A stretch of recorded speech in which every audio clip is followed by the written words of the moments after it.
Psaume 40, action de grâce, appel au secours. De grand espoir, j'espérais le Seigneur. Il s'est penché vers moi pour entendre mon cri. Il m'a tiré de l'horreur, du gouffre, de la vaste et de la boue. Il m'a fait reprendre pied sur le roc, il a raffermi mes pas. Dans ma bouche, il a mis un chant nouveau. Il nous range à notre Dieu. Beaucoup d'hommes verront, ils crieront, ils auront foi dans le Seigneur. Heureux est l'homme qui met sa foi dans le Seigneur et ne va pas du côté des violents, le parti des traîtres. Tu as fait pour nous tant de choses, toi, Seigneur mon Dieu, tant de projets et de merveilles. Non, tu n'as point d'égal. Je l'ai dit, je l'ai redit encore, mais leur nombre est trop grand. Je ne voulais ni offrande ni sacrifice. Tu as ouvert mes oreilles. Tu ne me demandais ni holocauste ni victime. Alors j'ai dit, voici, je viens. Dans le livre est écrit pour moi ce que tu veux que je fasse. Mon Dieu, voilà ce que j'aime. Ta loi me tient aux entrailles. J'annonce la justice dans la grande assemblée. Vois, je ne retiens pas mes lèvres. Seigneur, tu le sais. Je n'ai pas enfoui ta justice au fond de mon cœur. Je n'ai pas caché ta fidélité, ton salut. Je n'ai pas enfoui ta justice au fond de mon cœur. Je n'ai pas caché ta fidélité, ton salut. J'ai dit ton amour et ta vérité à la grande assemblée. Toi, Seigneur, ne retiens pas loin de moi ta tendresse. Que ton amour et ta vérité sans cesse me gardent. Les malheurs m'ont assailli. Le nom m'échappe. Mes péchés m'ont accablé. Ils m'enlèvent la vue. Plus nombreux que les cheveux de ma tête, ils me font perdre cœur. Daigne, Seigneur, me délivrer. Seigneur, viens vite à mon secours. Qu'ils soient tous humiliés, déshonorés, ceux qui s'en prennent à ma vie. Qu'ils reculent couverts de honte, ceux qui cherchent mon malheur. Que l'humiliation les écrase, ceux qui me disent, c'est bien fait. Mais tu seras l'allégresse et la joie de tous ceux qui te cherchent. Toujours ils te rediront, le Seigneur est grand, ceux qui aiment ton salut. Je suis pauvre et malheureux, mais le Seigneur pense à moi. Tu es mon secours, mon libérateur, mon Dieu, ne tarde pas. Le psaume 40 est composite. Cela signifie qu'il n'appartient pas à un seul et même genre littéraire. À ce point de vue, il ressemble au psaume 9, verset 10. Il ressemble au psaume 9, 10 et 22. Sans entrer dans les détails, disons qu'il comporte deux parties reliées entre elles par un texte de transition. Les versets 2 à 11 forment la première partie, les versets 12 et 13 font la transition, les versets 14 à 18 constituent la deuxième partie. Quant aux gens littéraires concernés, on reconnaît dans la première partie, versets 2 à 11, un psaume d'action de grâce. Si on préfère employer la terminologie nouvelle, on dira que c'est un hymne narratif ou chant de louange. Quant à la deuxième partie, versets 14 à 18, elle appartient à la catégorie des supplications individuelles, mais il y a plus encore, elle est réédition du psaume 70. On croit que la rédaction finale qui regroupa tous ces éléments disparates fut réalisée après l'exil. L'esquisse de la structure donnera une bonne vue d'ensemble du poème. Première partie, verset 2 à 11, première strophe 2 à 14, et deuxième partie plutôt, verset 14 à 18, psaume 70, et invitatoire, verset 14, malédiction contre les ennemis, verset 15 et 16, bénédiction pour les juges, verset 17, antienne finale, verset 18. Du maître de chant de David. Psaume, première partie, 2 à 11. Ce chant de louange ou d'action de grâce se divise en 4 strophes. Petit a, première strophe, verset 2 à 4. Le psalmiste évoque l'intervention divine en sa faveur. Il était en danger de mort, il a crié vers le Seigneur, son cri a été entendu. Il a été sauvé. Cela est raconté en langage symbolique au verset 3.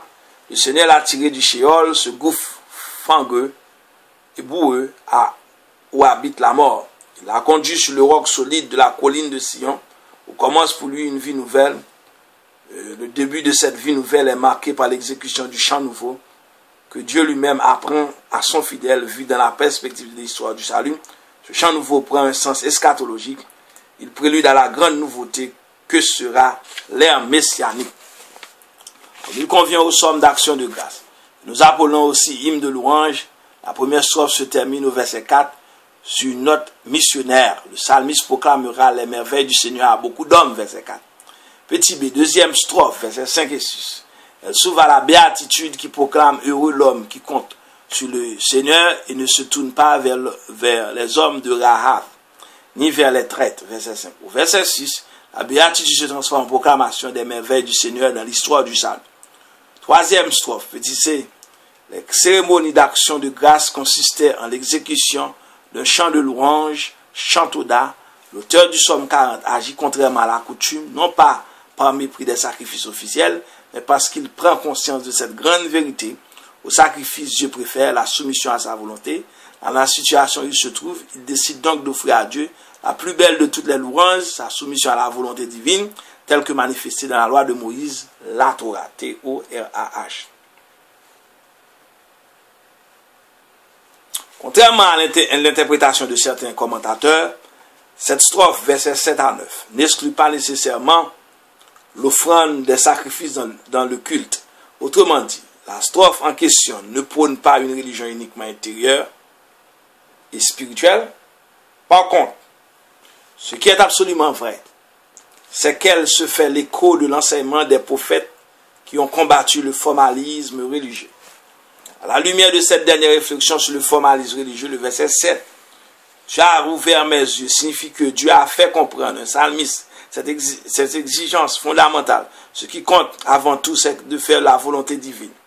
Or, la volonté divine est contenue dans le livre dont Paul, le verset 9, il va sans dire qu'il s'agit de la Torah. C'est ce livre-là qui dit à l'homme quoi faire pour plaire à Dieu. On ne saurait terminer ce développement sans mentionner l'interprétation christologique que l'on trouve dans l'Épître aux Hébreux, et chapitre 10, verset 5, « Tu m'as façonné un corps ». Cette traduction provient du fait que l'Épître aux Hébreux suit la Septante, non pas l'hébreu. Or, au lieu de tu as ouvert mes oreilles, la Septante a traduit « Tu m'as façonné un corps ». Comme si le Fils avait parlé ainsi à son Père en venant dans le monde. Dès lors, on est tenu de croire à l'interprétation christologique littérale de ces versets, sûrement pas. On peut n'admettre que l'interprétation christologique typique, le psalmiste serait la figure du Messie à venir. Petit D, 4e strophe, versets 10 et 11. Comme il arrive normalement dans les psaumes d'action de grâce, que nous appelons aussi hymnes de louange. Le psalmiste loue le Seigneur en pleine assemblée pour les faveurs obtenues. Et vu que le Seigneur accorde ses faveurs par l'intermédiaire de ces divins attributs, ils sont énumérés dans ces deux versets 10 et 11, sa justice, Sedaka,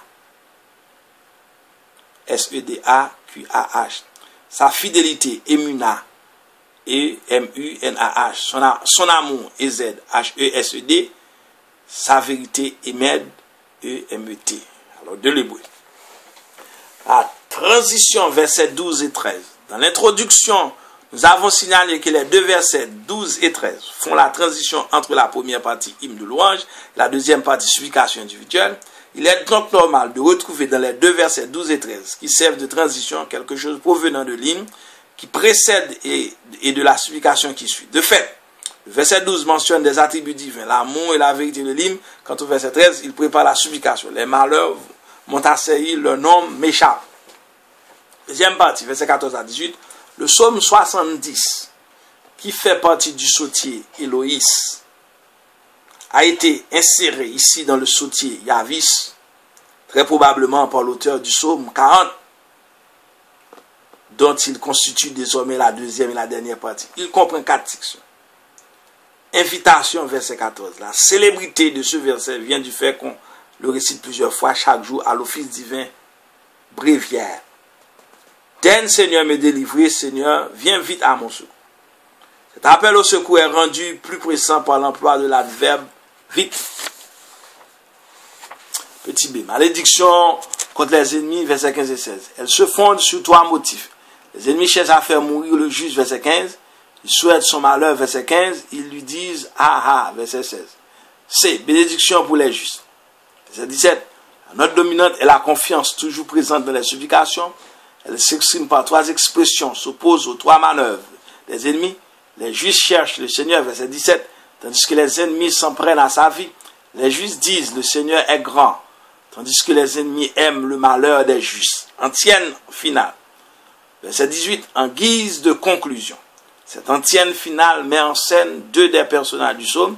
Dieu le suppliant, Dieu lui pense Dieu lui pense aux suppliants, pauvres, Annie, A-N-I, accent circonflexe, et malheureux. Quant aux suppliants, il termine le psaume par ces dernières paroles, mon Dieu ne tarde pas. C'était le psaume 40. À très bientôt pour le psaume 41, qui s'intitule Prière du malade abandonné.